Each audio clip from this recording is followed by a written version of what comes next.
Bonsoir et bienvenue dans ce flash spécial d'information sur votre chaîne Télé 50 de toute urgence.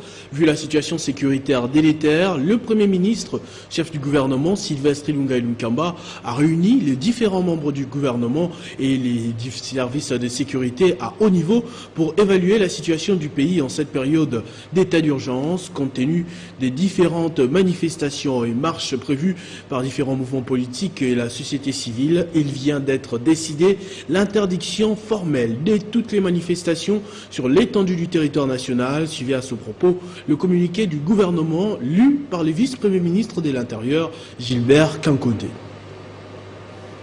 Il s'est tenu ce jour, mercredi 8 juillet 2020, autour de son Excellence, Monsieur le Premier ministre, chef du gouvernement, une rencontre ayant réuni Monsieur le vice-premier ministre, ministre de l'Intérieur, Sécurité et Affaires coutumières, Monsieur le ministre d'État, ministre de la Décentralisation et Réforme institutionnelle, Monsieur le ministre de la Défense nationale et ancien combattant, Monsieur le gouverneur de la ville-province de Kinshasa, ainsi que les responsables des services de sécurité civils et militaires au plus haut niveau.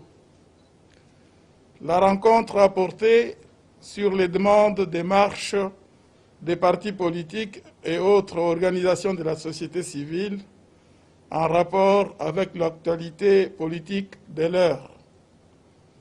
Après échange, il a été décidé ce qui suit.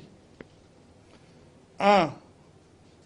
En application de l'état d'urgence sanitaire décrété par son Excellence, Monsieur le Président de la République, chef de l'État, ainsi que de mesures de riposte s'y rapportant, il est formellement interdit d'organiser des marches publiques sur toute l'étendue du territoire national.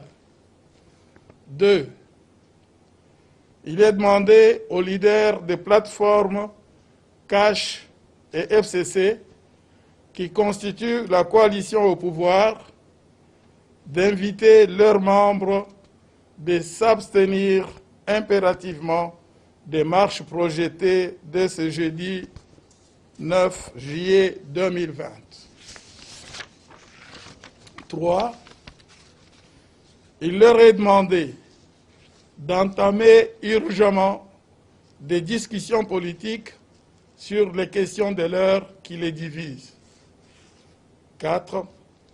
La police nationale congolaise est chargée d'assurer la sécurité des personnes et de leurs biens et de veiller scrupuleusement au respect de l'interdiction des marches publiques pendant toute cette période d'urgence sanitaire.